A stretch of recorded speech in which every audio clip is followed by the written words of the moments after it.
북한이 미사일을 쏘면 도발이라고 합니다. 사회 전체가 호들갑을 떨어야 하는지는 의문이지만 군은 긴장해야 합니다. 적어도 북한 미사일 발사보다 주식 거래와 골프가 더 우선인 자에게 군을 맡길 수는 없습니다. 하물며 총사령관격인 합참의장이라니 말도 안 됩니다. 딸이 학폭에 가담한 사실도 확인됐습니다. 김명수 합참의장 후보자. 법무부와 대통령실 인사검증을 거쳐 윤석열 대통령이 중장에서 대장으로 별도 하나 더 달아주고 합참의장 후보로 지명했습니다. 어떻게 검증을 하면 이런 일들이 자꾸 생겨날까? 검증 책임에 대한 언론의 비판 수준은 대체로 거칠에 불과하지만 조선일보에서는 검증이라는 단어조차 찾을 수 없었습니다. 1차 검증을 맡고 있는 한동훈 법무장관이 검증 실패에 동의 못한다는 말을 뻔뻔스레하는 것도, 또 2차 검증을 담당하는 대통령실이 후보자 스스로 밝히지 않으면 알 수 없다는 말로 검증 시스템의 존재 이유 자체를 부인하는 것도 언론 탓이 큽니다. 인사검증 실패를 아프게 지적해야 하는 날, 한동훈 장관 부인의 봉사활동 사진들이 여러 군데 실렸습니다. 노정면의 뉴발 시작합니다.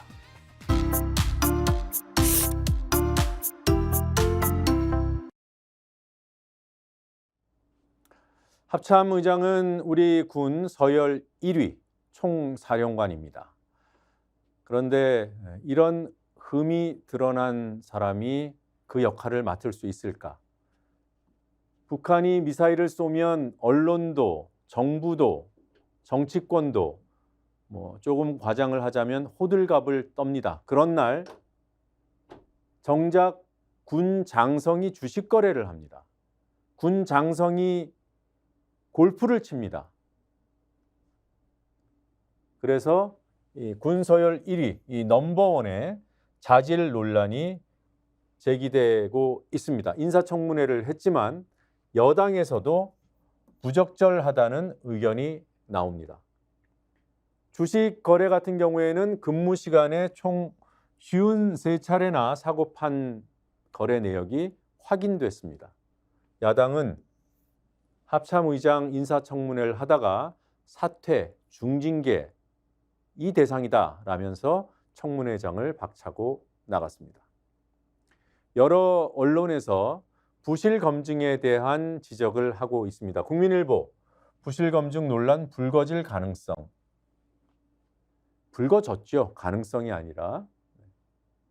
한국일보, 법무부의 검증 책임을 질타합니다. 딸의 학폭 가담 전력에 대해서는 검증할 시도조차도 안 했다. 지금 이 정부 주요 인사들은 학폭 문제가 여러 건 불거졌습니다. 조금 이따 사례를 설명드릴 텐데, 그러면 그전에는 놓쳤다. 어떤 시스템도 제도도 사람이 하는 일이니까 그럴 수 있겠죠. 그런데 이런 것이 반복되면 책임을 묻지 않을 수가 없습니다. 학폭 4번째입니다.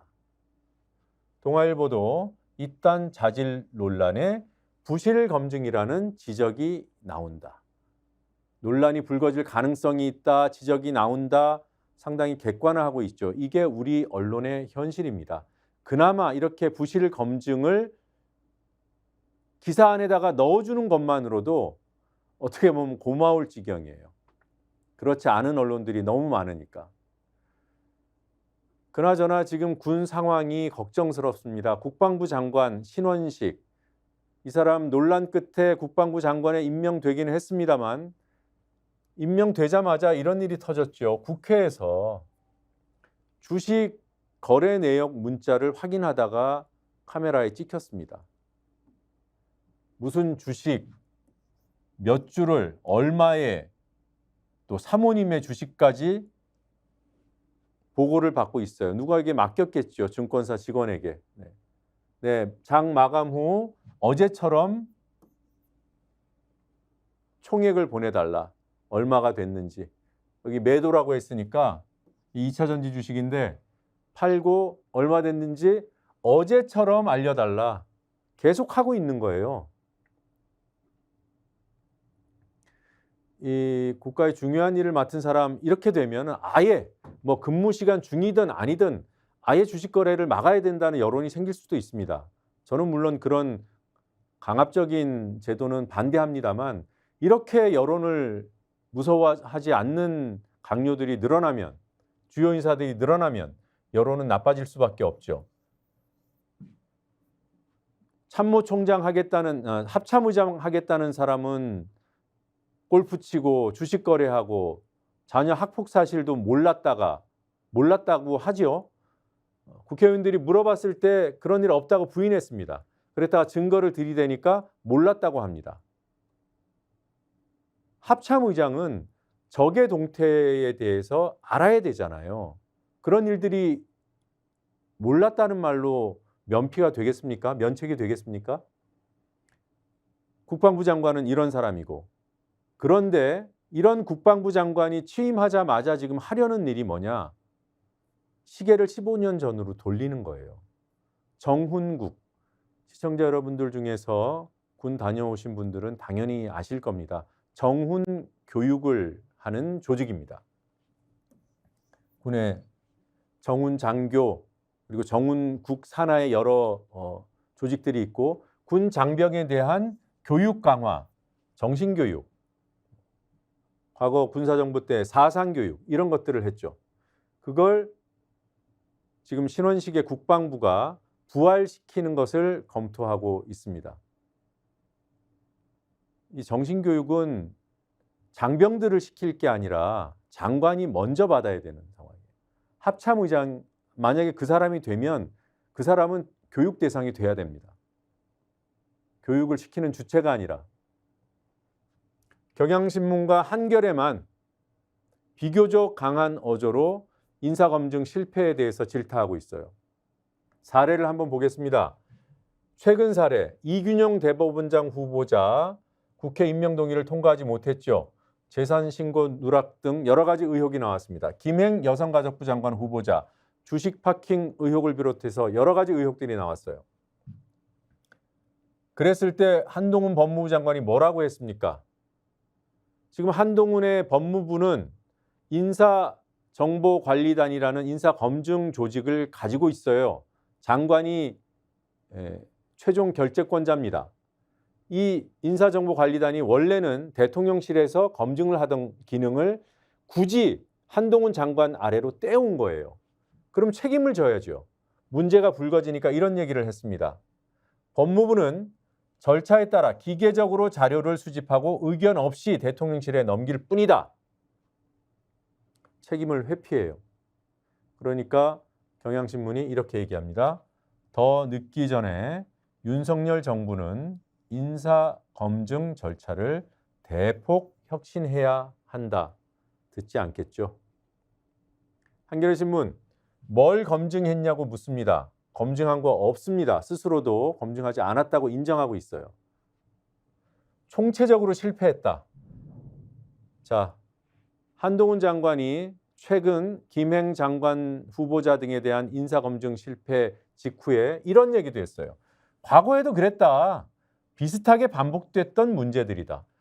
김행 같은 사례가 과거에 어디 있었습니까? 궤변을 넘어서 거짓말만 늘어놓고 있는 거예요. 사과 한 번 한 적이 없어요. 한동훈 장관. 자, 이런 한동훈 장관이 책임지는 인사조직의 검증을 무사 통과하고 청문회장에 섰던 김명수 합참의장 후보자. 청문회장에서는 어떤 질의가 있었고 본인은 어떻게 답했는지 그때 상황을 한번 요약해서 보시겠습니다. 첫째, 북한이 미사일을 도발한 날 근무 시간 중에 십수 차례 이제 주식 거래를 했어요. 둘째, 북한이 미사일을 도발한 다음 날에는 골프장을 다녔어요. 그 셋째, 자녀의 학폭 문제를 검증하는 과정에서도 사실상 은폐한 것으로 드러났습니다. 공직자로서 물론 이제 그 보직이 직접적으로 미사일 발사 그 상황을 관리할 그런 직책에 있지는 않았다 하더라도 군의 고위 간부로서 그런 국가적인 위기 상황에서 처신으로서는 부적절하다고 생각을 합니다. 인정하십니까? 네, 인정합니다. 질문을 하면 할수록 점점 더 의혹만 커지고 국민적 그런 것들이 더 증폭되고 있습니다. 또 했던 얘기 반복하고요. 더 이상 청문회 할 가치가 없다는 것이 우리 민주당 의원들의 생각입니다. 감사합니다. 김명수 합참의장 후보자는 자진 사퇴하십시오. 만약 자진 사퇴 못한다면 윤석열 대통령은 합참의장 후보자 내정을 철회하기 바랍니다. 조금 전에 한동훈 장관이 최근 김행 장관 등의 사례 직후에 인사검증 실패에 대한 책임 회피 발언했던 것 말씀드렸는데, 이번 일에 대해서는 어떻게 얘기하냐면 비슷한 얘기입니다. 검증 실패라는 주장에 동의할 수 없다. 본인은 인사검증 실패한 거 아니다. 지난번에 했던 얘기와 똑같은 얘기를 했습니다. 그저 우리는 자료를 모아서 넘겼다. 프로토콜에 따라서 했다. 대통령실은 어땠을까요? 대통령실도 후보자가 스스로 밝히지 않으면 검증 단계에서 알 수 없다. 검증은 밝히지 않는 것까지 찾아내라는 게 검증입니다. 주는 자료만 보고 판단하는 게 그게 무슨 검증입니까? 저도 할 수 있을 것 같은데. 네. 검증 전문가가 생길 수가 없죠. 대통령실에 후보자가 안 밝히면 모른다. 이렇게 책임을 져야 할 일선 시스템의 핵심 책임자들이 이렇게 책임을 회피하면 결국은 대통령이 책임을 담당해야 됩니다. 인사 낙맥상이 드러날 때마다 인사 검증 라인이라도 교체하라. 대통령의 인사권 행사를 망쳐버린 거잖아요. 후보자들이 사퇴하게 되고 여론이 나빠지게 되고 정부에 대한 인식이 낮아질 뿐만 아니라 인사권자인 대통령의 책임도 여론은 묻게 됩니다. 그러면 그 실무 책임자들이라도 교체해야죠. 그런데 대통령이 묵살한 것으로 보면 제가 볼 때는 그냥 한 배를 탄 겁니다. 도대체 이런 하자를 가진 사람들을 어떻게 추천할 수 있습니까? 도대체 누구 백으로 이 라인을 타고 누구 라인을 타고 이 자리에 온 겁니까? 이렇게 묻지 않을 수가 없어요.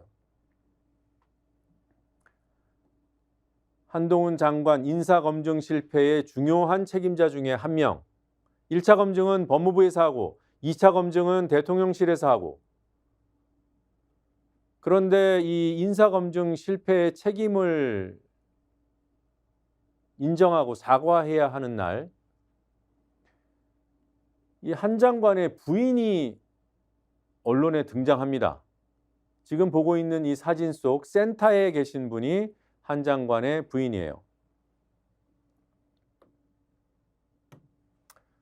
현직 변호사라고 하는데 이름까지 말씀드릴 필요는 없을 것 같고, 여기서 뭔가 선물을 싸고 있는 일을 하고 있습니다. 지금 세계일보에 실린 사진 보고 계신데, 대한적십자사 서울 사무소에서 장차관 부인 등 배우자 등 약 70여 명이 모여서 이런 일들을 했대요. 봉사활동으로 명명돼 있습니다.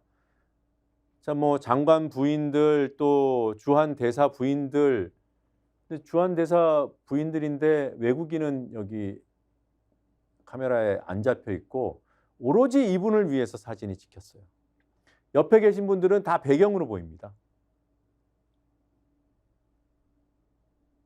사진의 중앙 부분에 계신, 그나마 이 사진은 제가 본 여러 장의 사진 가운데 그나마 투샷으로 보일 수 있는 사진이에요. 나머지는 다 센터입니다, 이분이. 다른 사진도 볼까요?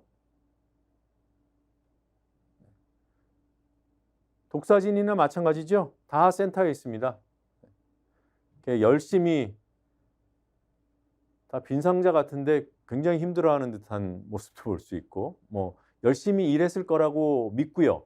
다만 도대체 이 시점에 왜 한동훈 장관의 부인이 카메라에 포착됐을까? 이 자리에 왜 갔냐고 물어봤더니 뭐 통상 하는 일이라고 해요. 종종 하는 일이라고 합니다.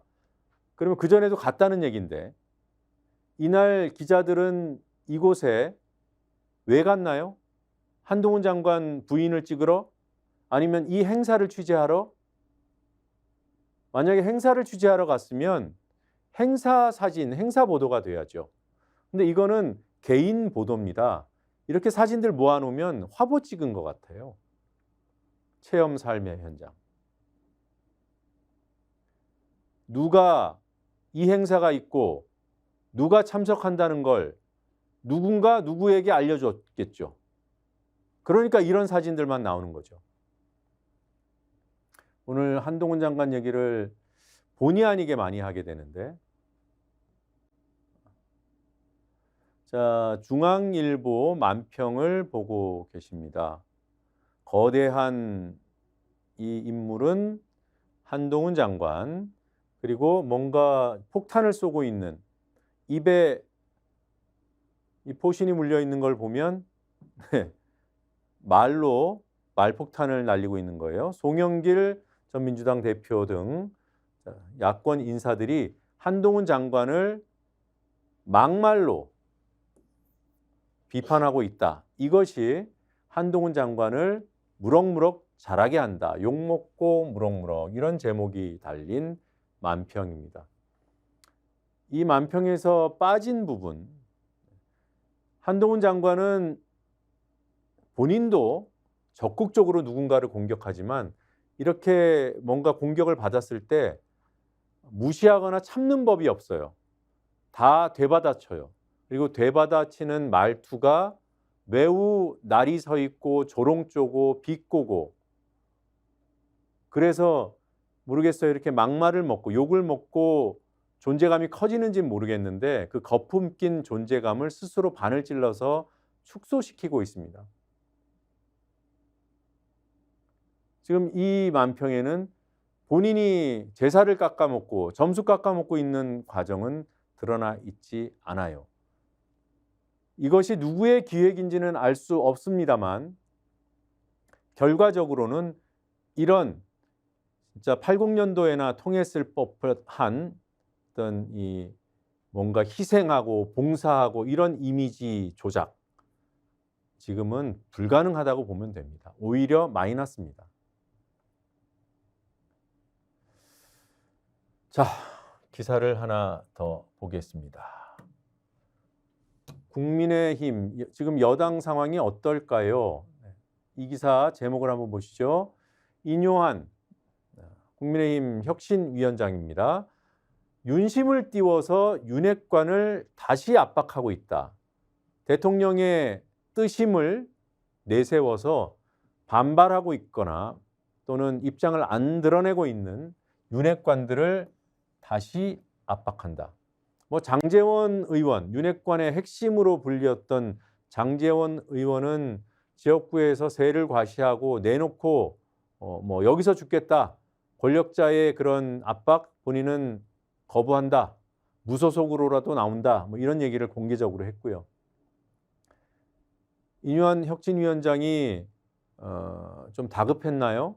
대통령의 뜻임을 본인 입으로 얘기합니다. 물론 말은 직접적으로 대통령의 뜻 이렇게 얘기 안 했는데 대통령의 신호를 받았다, 이런 말을 했습니다. 같은 말이죠. 직접 들어보시겠습니다.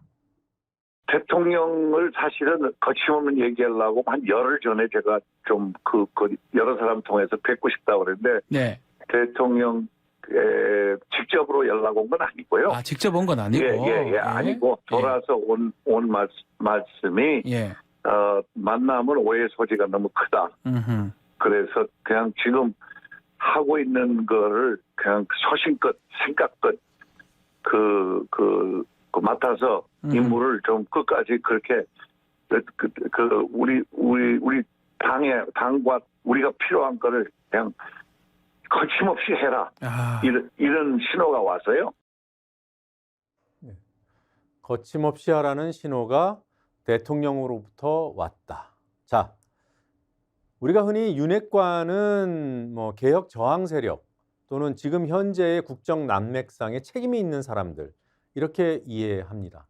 그러면 윤핵관을 압박하는 사람은 정의의 편에 가깝다. 이런 단순 논리가 성립할 수 있죠. 이뇨한 혁신위원장이 얘기하는 혁신, 뭐 여러 가지 해석이 평가가 가능하겠습니다만 흔히 정당의 혁신이라고 하면 스스로 잘 못하기 때문에 외부의 힘을 빌려서라도 혁신하자는 겁니다. 국민의힘의 지금 가장 핵심 고리가 무엇이냐? 용산과 여의도의 관계, 대통령실과 여당의 관계가 수직적이다. 상급자 부하 관계처럼 용산만 쳐다보고 대통령이 어떤 지시를 하는지, 어떤 뜻을 갖고 있는지 눈치 보고 그런 정당으로 퇴화됐기 때문에 선거에서도 지고 지지율도 떨어지고 그렇게 위기감을 느낀다는 거 아니겠습니까? 그러면 그 관계가 혁파, 혁신의 제1순위에 올라야 하는데 그런 혁신을 수행해야 할 혁신위원회의 위원장이 대통령 뜻을 말하는 순간 혁신위의 독립성을 스스로 부인하는 꼴이 되고 만다. 이게 한겨레 신문의 지적입니다. 혁신위의 독립성을 묻고 있어요. 얼마나 다급하면 이뇨한 혁신위원장은 스스로 본인의 존재 이유를 부정하는 대통령과의 관계 설정을 제대로 해야 한다는 어떤 혁신의 한 축을 스스로 무너뜨리는 발언을 방송에 나가서 했을까? 이런 의문을 갖게 됩니다. 그래서 많은 사람들이 여당의 혁신, 그나마 이뇨한 위원장이 얘기했던 윤핵관의 불출마나 범지 출마, 이게 현실화되기 매우 어려울 것이다. 이렇게 판단하는 것이 중론입니다. 민주당 상황 잠깐 보겠습니다. 민주당 의원 30명이 위성정당 방지법을 만들어서 선거법 협상을 통해 관철하라. 이렇게 요구했습니다. 눈앞의 이익을 따르면 소탐대실하게 된다. 큰 걸 잃게 된다. 이런 얘기도 했고요. 또 이 위성정당 방지, 위성정당을 하지 않겠다라는 것은 지난 대선 때 민주당 스스로 했던 약속이다. 김대중과 노무현 전 대통령의 마지막 선거 유세 장소였던 서울 명동에서 국민 앞에 국민 통합과 정치 개혁 선언을 통해 위성정당 방지를 약속했다. 2020년 총선 때, 총선 직전에 선거법이 개정이 돼서 지금의 선거법이 만들어졌죠. 준연동형. 그 선거법에 따라서 선거를 치르는데 준연동형 제가 조금 있다가 간단하게 설명을 드리겠습니다만 지역구 의석을 많이 차지하는 정당은 비례대표를 거의 못 가져요. 지역구에서 이미 다 정원을 채워버리기 때문에. 그래서 나머지 비례대표 의원 의석수를 다른 소수 정당들이 나눠 갖게 되니까 이 각 그 거대 양당이 위성 정당을 만들어 버렸잖아요. 그 비례 의석을 흡수해 가려고. 그걸 여론이 질타를 하니까 대선 때 잘못했습니다. 다시는 위성 정당 만들지 않도록 방지법을 만들겠다. 방지를 하겠다. 이렇게 약속을 했습니다. 그래서 이탄희 의원 등 30명이 법으로 만들어서 도장을 찍어달라고 요구하는 겁니다. 어떻게 하면 위성정당을 만들겠다는 그 유혹으로부터 벗어날까? 제도에서 위성정당을 만들면 손해를 보게 만들면 된다. 이게 이 의원들의 생각입니다. 만약에 위성정당 만들어서 이걸 합당을 해서 한 당이 돼버리면 보조금을 삭감해 버려라. 돈으로 통제를 하자. 이런 주장이 있고요. 또 한편에서는 지역구를 공천해서 지역구에서 의석을 많이 확보하는 민주당이나 국민의힘 같은 경우에도 위성정당을 만들어서 영입한 인사들을 거기다 배치시키는 게 아니라 스스로 비례 공천을 하도록 의무화시키자. 이런 이제 방안들이 나오고 있는 거예요. 도대체 준연동형이 뭔데 위성정당이 나오고 이런 얘기들이 오갈까요? 복잡하죠. 지금 국회의원 정원은 300명입니다. 지역구와 비례 의석이 있죠. 지역구가 243석이고요. 비례가 47석인데 이 비례의 47석은 또 둘로 나뉩니다. 30석과 17석. 준연동형은 왜 준자가 붙였냐면 연동을 시킨다. 지역구와 비례를 연동시키는데 반만 연동시키자. 이게 준연동형입니다. 연동이 뭐냐? A라는 정당이 총선을 해서 얻은 득표율이 만약에 20%잖아요. 그러면 이 정당의 의석수는 만약에 지역구에서 이미 30석을 얻었다.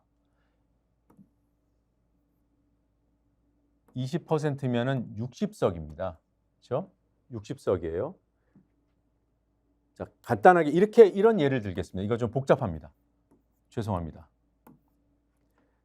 A라는 정당이 조금 어려워도 1분만 시간을 주십시오. A라는 정당이 10%를 득표했어요. 그런데 지역구에서 한 석도 얻지 못했어요. 10% 정도 지지율이 고르게 나타났다 하더라도 지역구에서 다 질 수 있잖아요. 한 석도 못 얻었어요. 그런데 준연동형은 이 정당이 얻은 지지율의 50%는 보장해 준다는 겁니다. 자, 그럼 5%입니다.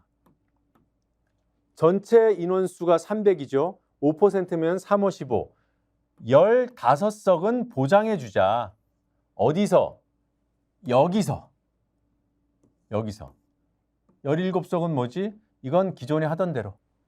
병립형에서 하던 대로. 물론 이렇게 딱딱 떨어지진 않아요. 왜냐하면 어떤 기준을 만족하지 못하는 득표율은 무시해버리는 경우가 있고, 그리고 이 30석 안에서 여러 정당이 그 비례대로 나눠갔기 때문에. 근데 기본 구조는 이렇습니다. 정당이 얻은 득표율로 지역구를 못 얻더라도 비례 의석에서 절반은 확보해 준다. 이게 준연동형입니다. 이 개념만 알고 계시면 되고요. 그러다 보니까 누구한테 유리하겠습니까? 소수 정당에 유리합니다. 그래서 지금 진보, 소위 말하는 진보 정당과 신당 세력들, 신당, 제3지대 이런 새로운 세력화를 추진하고 있는 쪽에서 위성정당 방지하고 지금 논의하고 있는 선거법 중단하고 기존의 준연동형으로 계속 가자. 자, 지금 현재 47석을 이렇게 나눠서 30석에서만 보장해 준다고 했잖아요. 이거는 한시 규정입니다. 21대 국회 2020년에만 적용했던 거예요. 만약에 이대로 그냥 아무 결론 없이 가면 47석 모두를 가지고 이런 식으로 나눠 갖게 됩니다. 더 강력해지는 거죠. 연동의 효과가. 그래서 지금 소수정당이나 민주당 내부에서 대선 때 약속을 지키자는 의원들은 위성정당 만들지 말고 지금 기존 준연동형 선거제도로 총선을 치르자, 이런 얘기를 하고 있습니다. 아까 방법론에 대해서 간단히 말씀을 드렸습니다만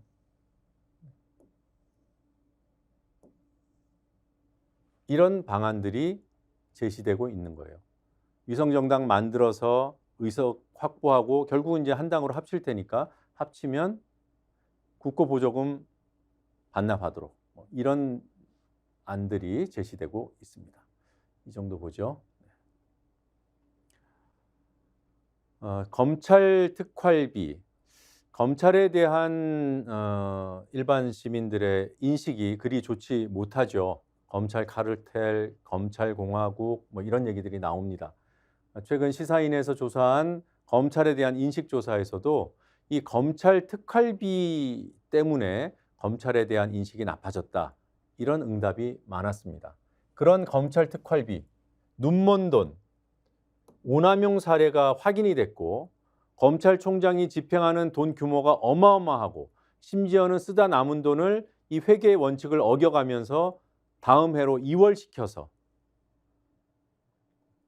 후배 검사를 관리하는 데 쓰는지 회식비로 쓰는지 도무지 알 수 없는 돈을 1년에 수십억을 검찰총장이 쓰고 수백억을 검찰 조직이 쓰는 이 특활비를 전액 또는 50% 깎겠다고 했습니다. 이러니까 한동훈 법무장관이 뭐라고 했어요? 마약 수사 못하게 하냐 이렇게 얘기했죠. 마약 수사 특활비를 깎겠다는 게 아니라 전체 특활비를 다 들여다보고 깎겠다는 겁니다. 조건이 있습니다. 제대로 어떻게 썼는지 소명을 못하면, 안 하거나 못하면. 지금 야당에서는 특활비를 삭감해야 된다 이런 얘기를 하고 있고요. 그리고 민주당이 은행횡재세법을 발의했습니다. 은행횡재세. 횡재세는 기업이 영업을 잘해서 능력이 좋아서 돈을 많이 버는 게 아니라 뭐 금리가 올라가거나 국제 유가가 올라가거나 이렇게 상황 변화에 따라서 전쟁 특수를 누리거나 정책 때문에 효과를 보거나 그렇게 해서 돈을 많이 벌면 일정 기준 이상의 초과 이익에 대해서는 사회로 환원시키겠다. 이게 횡재세의 기본 논거입니다. 민주당에서 자, 우리나라에서는 이 고금리 상황에서 은행이 너무 이자 수익을 많이 거둔다. 이걸 환원시켜야 된다. 그런 문제의식으로 은행횡재세법을 발의했습니다. 구체적인 내용은 이렇습니다. 평균적으로 버는 돈이 있잖아요. 그거보다 120%를 초과하는 순이자 수입. 이자 수입 중에서 기존에 벌던 것보다 이 정도 많이 벌면 더 번 것 중에 40% 이내에서 뭘 돈을 내게 하자. 세금이나 마찬가지죠. 상생금융기여금을 내도록 하자. 이게 민주당 방안입니다. 여러분은 횡재세를 도입하면 좋겠습니까? 아니면 이건 기업의 경영, 자율 경영, 경제 자유를 침해하는 것이 될까요? 재정 지출, 이것도 지금 경제 문제를 자꾸 말씀드려서 오늘 재미가 없는데 중요한 문제입니다. 재정, 국가는 경제가 어려울 때 돈을 풀어서 경제를 살리는 이른바 부양책을 쓸 수 있죠. 그런데 지금 정부 여당은 옥죄는 긴축을 유지하고 있습니다. 건전 재정을 유지한다는 그런 명분으로 재정 지출에 대해서 극도의 거부감을 보이고 있어요. 반면에 야당에서는 돈을 좀 풀어라.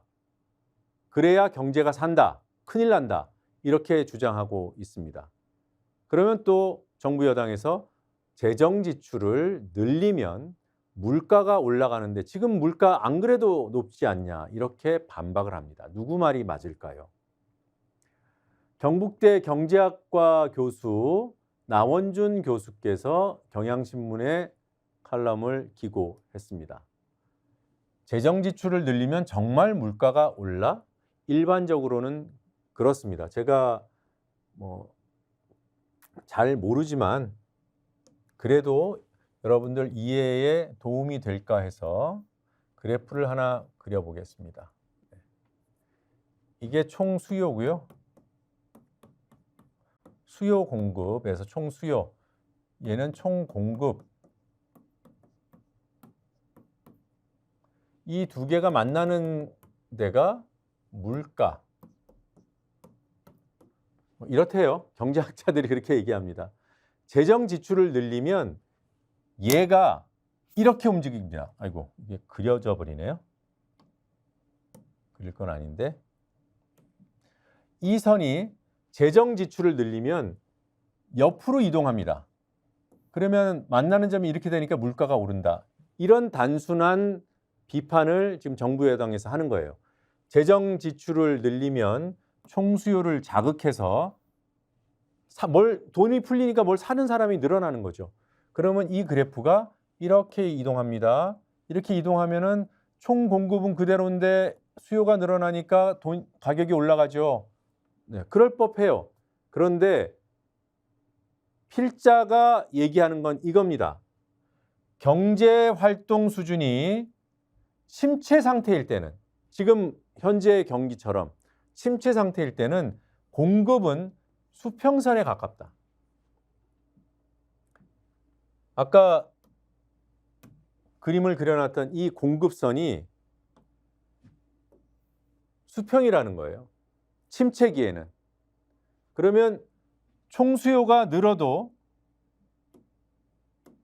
재정 지출을 늘려서 총수요를 아무리 늘려도 물가는 변동이 없다. 이렇게 또 단순하게 정리가 되겠죠. 그래서 지금 나원준 교수는 현재는 침체기이기 때문에 공급선이 거의 누워 있다. 그러니 총수요를 늘려도 물가는 올라가지 않는다. 이런 얘기를 하는 거예요. 이거는 지금 뒤에서 할 얘기에 대한 근거 정도로 이해해 주시고, 중요한 건 여기입니다. 나원준 교수의 결론.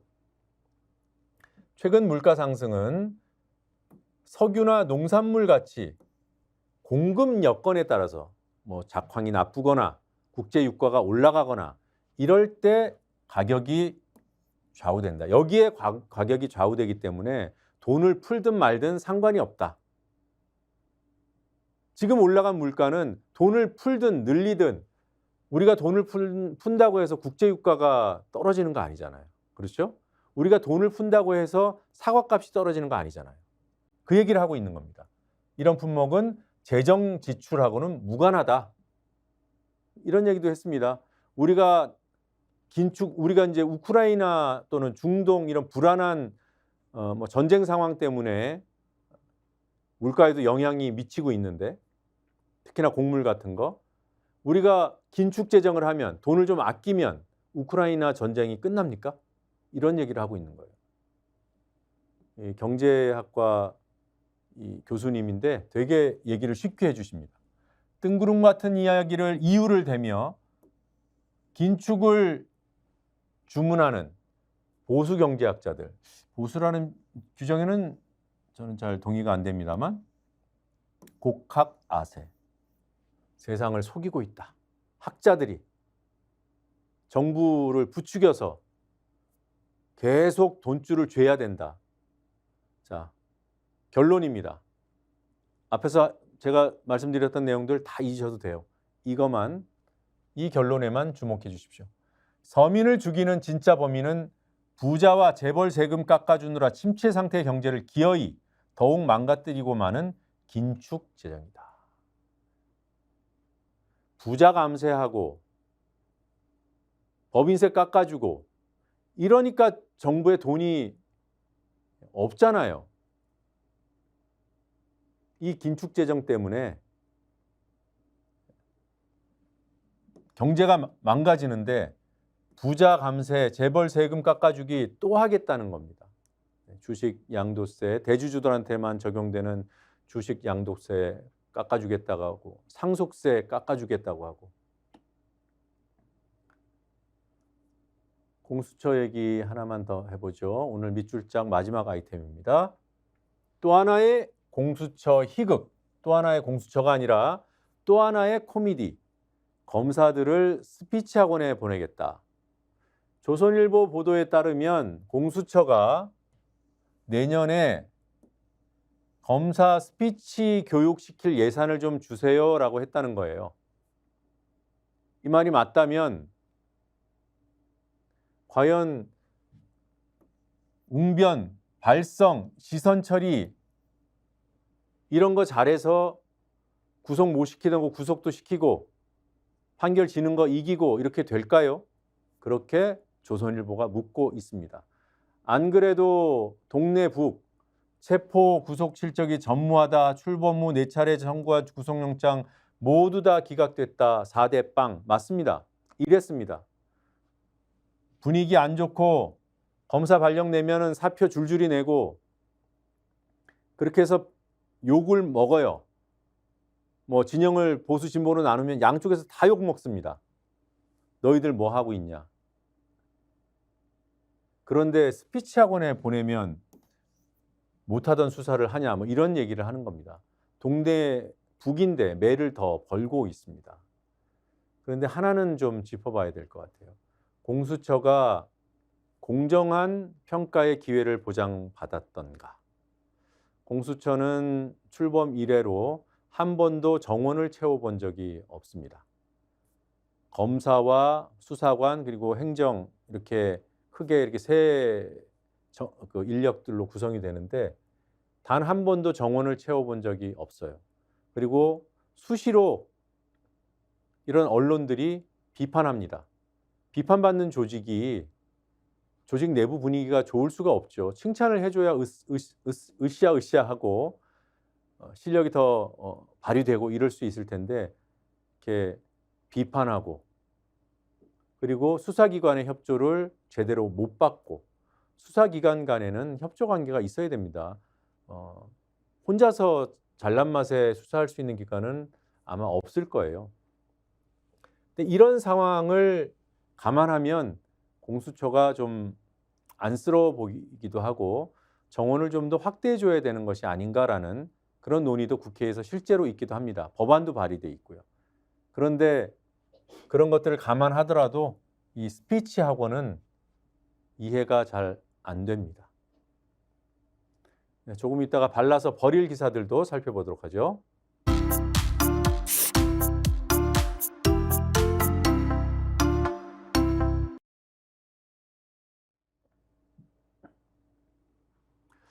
조금 전에 민주당에서 횡재세법, 은행을 상대로 한 횡재세법 발의됐다는 얘기 말씀드렸습니다. 언론이 어떻게 보도하고 있을까요? 조선일보, 표심겨냥, 묻고 더블로 가. 이 표현 다 아시죠? 영화에서 나왔던 대사고 노름판에서 나온 여당에서 뭘 지르니까 더블로 가. 도박이라는 뜻인가 봐요. 팔 비틀기 한다. 금융권을 비튼다. 대놓고 입법한다. 잇따라 밀어붙인다. 다 부정적인 표현들을 쓰고 있습니다. 세계일보, 조선일보, 지금 한국경제 이렇게 봤는데 이들 신문들, 조선일보와 세계일보, 한국경제 그러면 여당에 대해서는 어떤 보도를 했을까요? 최근에 김포 서울 편입 문제 들고 나왔을 때 세계일보 국민 손톱 및 가시 뽑을 것 여당의 입장을 그대로 제목에 올려줬습니다. 메가톤급 정책.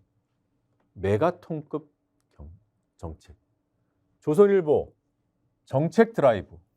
그냥 드라이브도 아니고 정책 드라이브. 다 긍정적인 표현들이잖아요. 뭐 큰 거 한 방이 나왔다. 드라이브를 걸고 있다. 그것도 정책으로. 야당은 이때 여당의 기발한 카드 때문에 찬성도 못해, 반대도 못해, 주도권 뺏겼다. 한국경제도 마찬가지예요. 찬성도 못해, 반대도 못해. 웃음거리가 된 것처럼 곤란한 상황에 처한 것처럼 야당 상황을 자기들 마음대로 이렇게 만들었죠. 김포 서울로 편입시킨다고 했을 때 여론도 별로 좋지 않았고 그리고 여당 스스로도 준비가 안 돼 있는 어떤 이 설익음을 그대로 내보였고 그래서 야당이 별로 곤혹스러운 상황이 아니었어요. 근데 찬성도 못하고 반대도 못하는 딜레마 상황에 빠진 것으로 언론이 만들어냈죠. 60년 만에 서울 확장. 지방을 언급하면서도 함께 추진해라. 세계일보 여당의 정책 드라이브. 이랬던 언론이 야당의 정책 제안에 대해서는 팔비틀기다. 밀어붙인다. 묻고 더블로 가.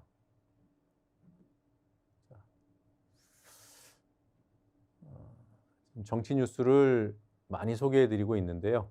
사회 뉴스 한 가지 여러분들과 함께 공유해 보겠습니다.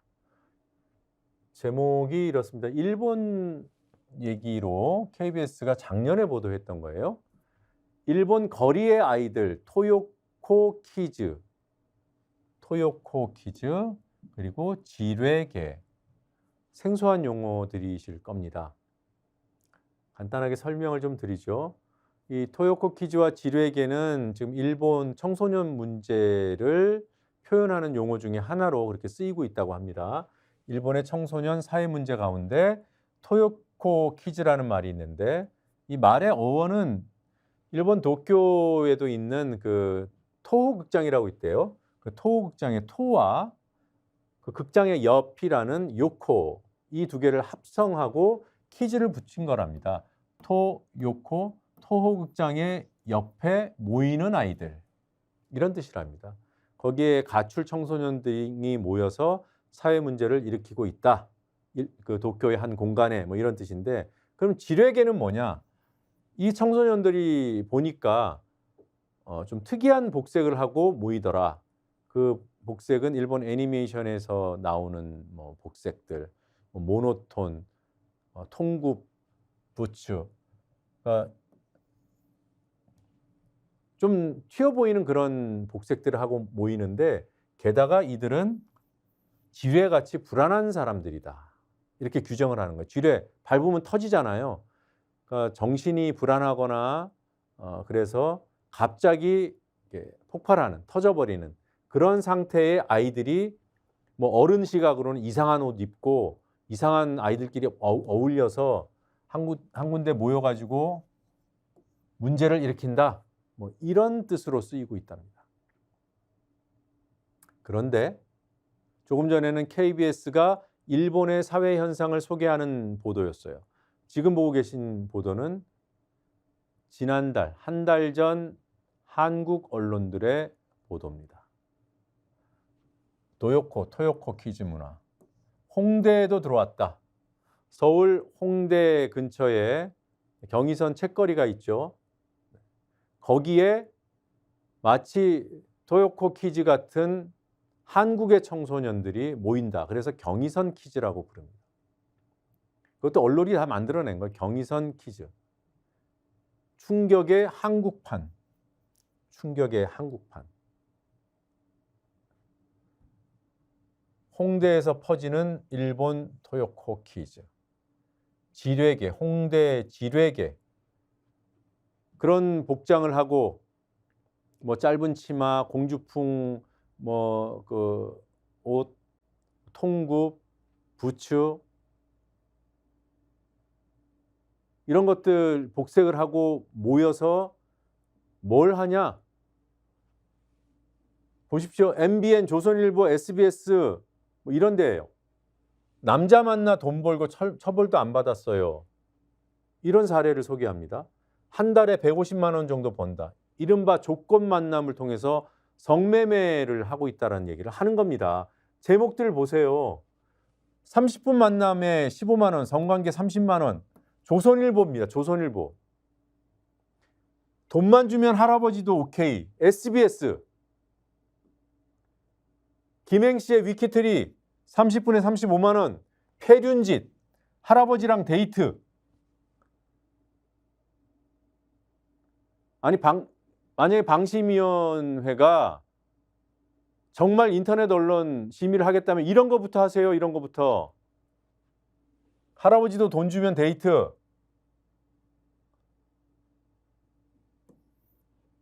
어찌됐든 아직 어린 학생들인데 여기다가 이렇게 성매매, 여중생 플러스 성매매 이렇게 쓰고 싶습니까? 똑같아요. 아시아경제, 서울경제, 헤럴드경제, 2대12, 세계일보 이런 사건이 있죠.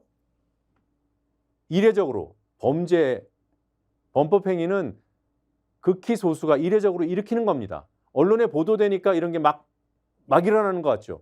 이런 보도, 사건, 사고 보도에다가 이런 것들을 막 붙여놓는 거예요.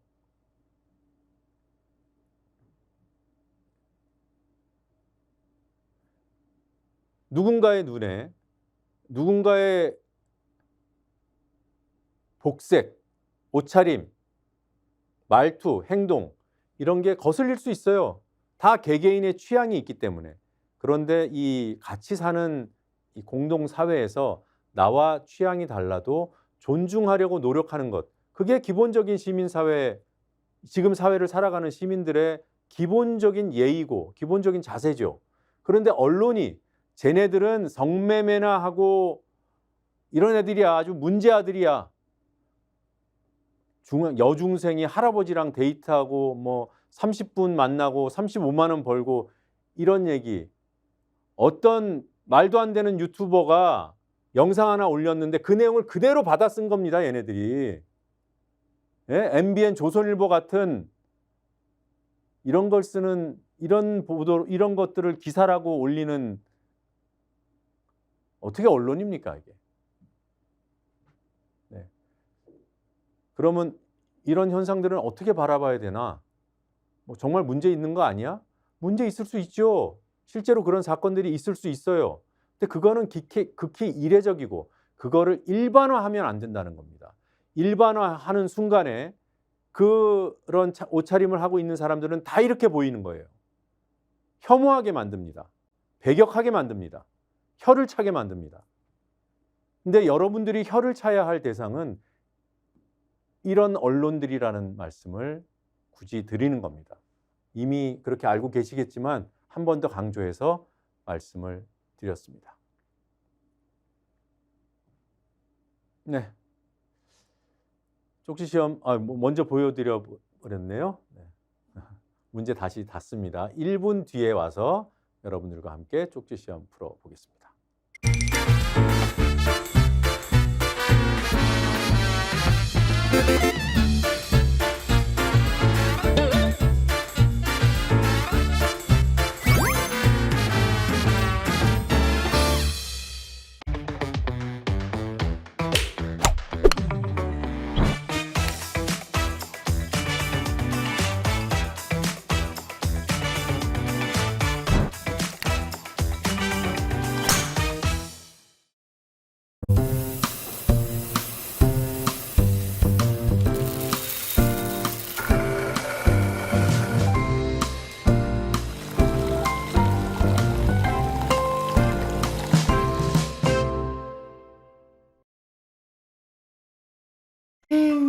회식은 좋은데 술이 걱정이네. 술 걱정 말고 술 편한 어허.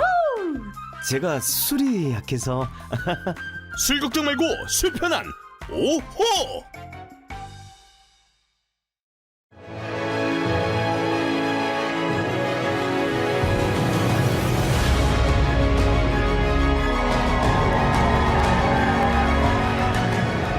여러분 안녕하십니까, 비봉입니다. 박진영의 마키아벨리, 박시동의 경제 본색. 조정면의 뉴발 시작하겠습니다.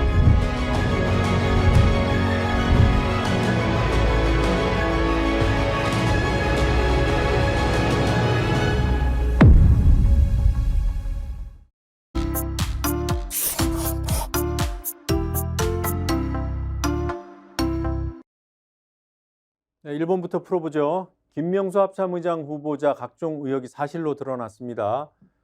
네, 여야 모두로부터 비판을 받고 있고요. 청문위원들은 청문회 하다가 이건 더 할 이유도 없다. 우리는 나갈 테니까 사퇴해라. 이렇게 얘기했습니다. 자, 이 김명수 합참의장 후보자에게 제기된 의혹들이 있는데 아닌 것을 하나 고르라는 겁니다. 북한 미사일 쏜 날에 주식 거래를 했다. 설마? 북한이 미사일 쏜 날에 골프를 쳤다? 설마? 딸 학폭 가담 위장 전입. 어느 게 정답일까요? 아닌 것을 찾는 겁니다. 합참의장은 군서열 1위입니다. 그리고 별 4개 대장이 맞습니다. 대통령이 지명 전에 합참의장 후보자에 대한 인사검증 절차를 거치겠죠. 왜냐하면 합참의장도 인사청문회를 거치기 때문에 검증을 더 철저히 해야 하는 겁니다. 1차 인사검증 어디서 하는 거죠? 국방부 주식정보관리단, 총리실 골프정보관리단, 법무부 인사정보관리단, 대통령실 학폭정보관리단. 3번 문제입니다. 신원식 국방부 장관 취임 이후에 국방부가 장병들의 정신전력, 정신교육 그 강화를 내걸고 15년 만에 부활시키겠다 이러고 있는 조직이 뭔가? 정훈국, 보훈국, 교훈국. 이렇게 어렵지 않죠? 네. 4번 문제 가보겠습니다. 장차관과 15개 나라 주한 외교대사 배우자 등 70여 명이 대한적십자사 어떤 행사에 갔어요. 봉사활동을 하러 갔답니다. 사랑의 선물을 만드는 봉사활동. 현장 사진 여러 건이 보도됐는데 공통점이 있습니다. 한 사람이 주인공이에요. 이 사람 누구일까? 그리고 이 사진을 보고 박지원 전 국정원장은 누군가가 떠오른다 이런 얘기를 했습니다. 두 사람을 짝지어 주세요. 법무부 장관의 부인 그리고 김건희 여사가 떠오른다. 산업부 장관의 부인 김정숙 여사, 통일부 장관 부인 권양숙 여사, 법무부 차관의 남편 윤석열 대통령. 법무부 차관은 여성 차관이고요. 지금 배우자들이 모였으니까 혹시 차관의 남편이 같나? 여야 선거법 협상이 지지부진한 가운데 민주당 의원 30명이 지난 총선에서 거대 정당들이 만들었다가 여론의 비판을 받았던 이것을 방지하자. 그렇게 선거법을 개정하자라고 촉구했습니다. 뭘까요? 만성정당, 혹성정당, 위성정당, 충성정당. 마지막 문제입니다. 조선일보는 공수처가 소속 검사를 위한 무슨 교육 비용으로 예산 2천여만 원을 지원해달라고 요청했다고 보도했습니다. 동네북 신세인 공수처가 매를 벌었다 이렇게 제가 말씀드렸습니다. 어떤 교육 비용을 요청했을까요? 스포츠, 스피치, 스파게티, 스파르타. 강한 스파르타 교육이 필요한가요? 총 6개의 문제에 정답 찾으셨으면 정답 숫자만 댓글창에 적어주시면 됩니다. 413, 132가 많고요. 431, 132가 많고요. 432, 132도 있고 433, 132도 있고 토모님은 따라했다가 틀린 사례인가요? 네. 3번이 뭡니까? 자, 첫 페이지 1, 2, 3번 정답은 431이에요. 431, 431. 네. 딸기서연님 앞에 세 문제 맞았고요. 김진진님이 더 빨리 맞추셨네요. 4, 5, 6번은 1이죠. 1, 4번에 1, 그리고 5번에 5번에 3. 네. 1, 3, 그 다음에 스피치 교육 비용. 431, 132. 어느 분이 1등인가요? 김진진 님인가요? 431, 132. 더 올려봐 주세요. 김진진 님은 선물을 받으신 적이 있죠? 다시 한번 확인해 보겠습니다. 아니면은 쿠키 세트 발송해 드리고요. 우리가 시험 잘 보는 게 뭐가 중요하겠습니까? 지금 수능 보는 학생들 본인들 실력 다 발휘해서 후회 없이 시험을 치렀으면 좋겠습니다. 벌써 끝났을 시간입니까? 수능 시험? 아닌가요, PD님? 네, 잘 모르겠답니다. MZ세대가 아닌가 봐요. 네, 오늘 여기까지 보겠습니다.